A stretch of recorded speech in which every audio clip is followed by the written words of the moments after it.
This is going to be a collection of old video clips from 2019 that, for whatever reason, kind of got lost in the mix. Back in September, I had jury duty. Jury duty, jury duty, jury duty. Which was quite an experience. We had to go into this building downtown. I feel like Stanley from The Office, but I have been trying to get on jury duty every single year since I was 18 years old. To get to go sit in an air-conditioned room downtown, judging people while my lunch was paid for, that is the life. I thought I wasn't gonna have to be on a case. I thought I was just gonna go in, put my name in the mix, and then maybe they would call me, maybe they wouldn't, but I ended up being called and I ended up being assigned to a case. It was this whole process of, they put us all into a room. First they called the names, then one by one we had to go into the room, and then they questioned us. And they're like, okay, tell us about yourself. Like, how long have you lived in New York? Have you ever been convicted of a crime? Have you ever been the victim of a crime? Has anyone in your family ever been convicted of a crime? They asked us questions to see our experience, and also they asked us questions about kind of to get a sense of our thought processes. And then they weeded out people, and then of course I was one of the people they ended up picking to be on the case, so got that over with.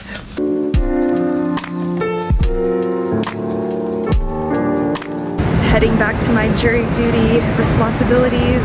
We just had a 2-hour lunch break, which is just so ridiculous because honestly I'm just waiting for this to be over. Like, we keep having these breaks. It's like, okay, go on a break and come back. I'm like, can we just get this over with so we can all do our duties and go back to living our lives. Heading back now, we'll see what happens. Apparently so they finished everything, like the witnesses spoke, the lawyers. We're just waiting for the judge to do the final, explain the laws or whatever to us, and then we have to deliberate, so we will see.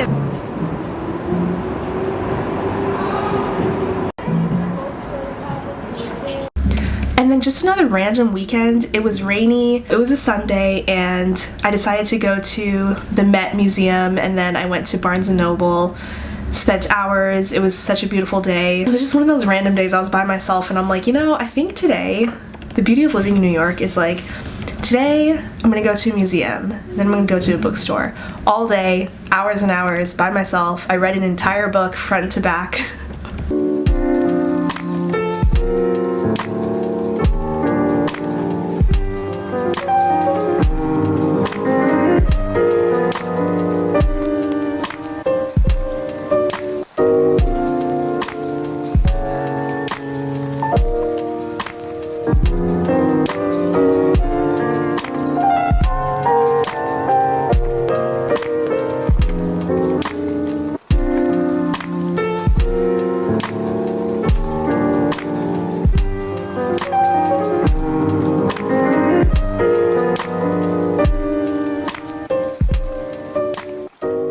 And then I saw on Facebook that Scott Hahn was coming to New York. I look at St. Joseph and I can't help but notice the stark contrast with myself.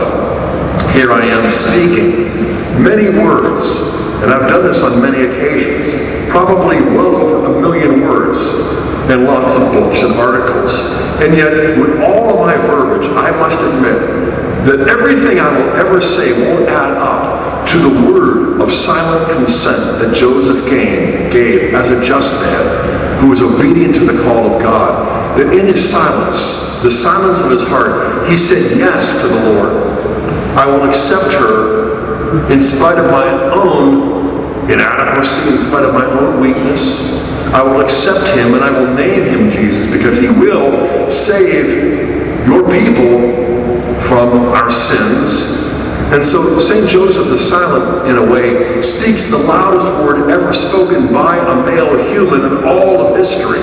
So that was really great. And then we had, at the Sheen Center, the artists in residence had various events for their artwork, and that was really beautiful. I started to go through my own kind of reversion back into my faith in college. Around the same time I was getting really into printmaking.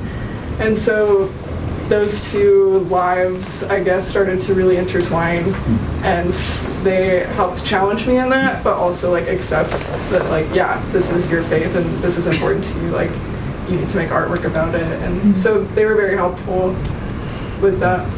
So, college.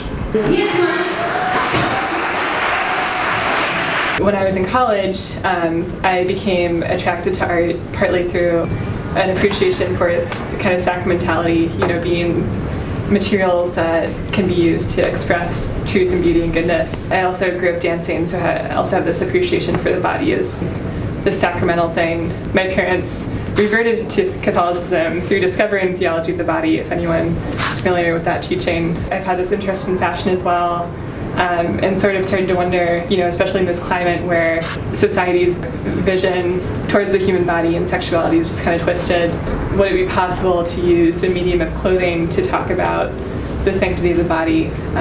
It sort of serves as a frame for how we see ourselves. As John Paul II says, how the human body and it alone is capable of revealing what's the visible and the invisible, the spiritual and the divine. And so that really added so many layers to my dancing, and as I go into each day, I do a lot of things over and over again. So sometimes there's a tendency for it to become monotonous and draining and difficult, but having this new lens of seeing how I can use even the smallest toe on my left foot to glorify God and to make some beautiful positions and lines that was new to me. Hello everyone, today is a very exciting day. I've been waiting for this moment for so long. We are at the Earth Room, which is basically a art installation, art exhibit, gallery exhibit, where you can really experience Earth and nature, smell the dirt. So it's this room full of dirt, literally, that's what it is.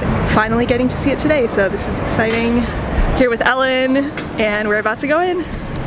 So there was an installation in Germany. Here's a rare photograph of Walter. Oh, of Walter, the guy who created it, the artist. He was averse to celebrity.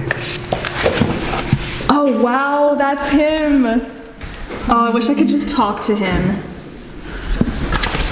He didn't talk much either. Walter. Did you know? Oh, he talked plenty, but he wouldn't talk about his art. The first Earth Room in '68 was at the Heiner Friedrich Gallery in Munich, and Heiner remembers at the time wishing that he could have kept it, so that's key, that's the inklings of Dia.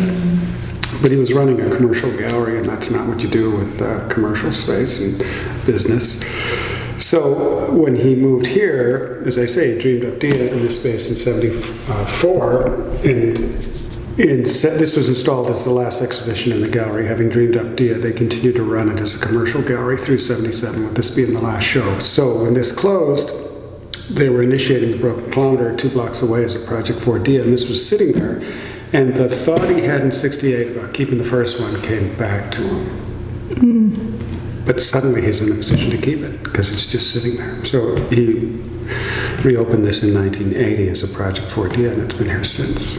So you should check that one out. Yeah, I had no idea there was another one. It's not an Earth Room, it's a floor-length sculpture bigger than this. Wow. And I don't keep the brochure here, and I don't want you to even find the photograph. We'll have to just check it out. Just go. We have to go. This is great.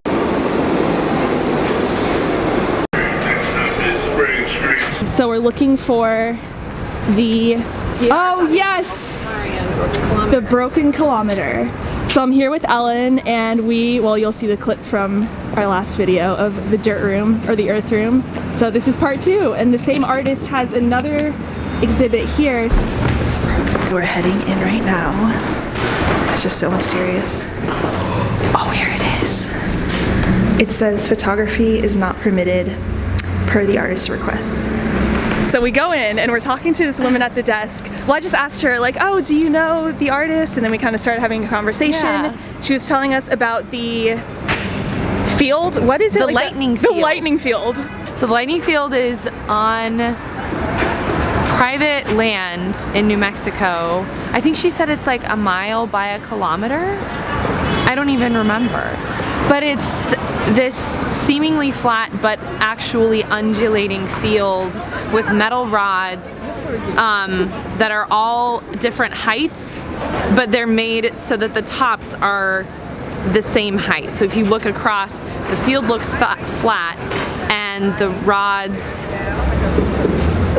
look like they're the same height, but it's all different. I don't know. But you go and February 1st. you go and you stay in a cabin and it sells out in a minute, and Yeah. it's no cell service, and it's in the middle of nowhere in New Mexico, and it sounds amazing. Amazing.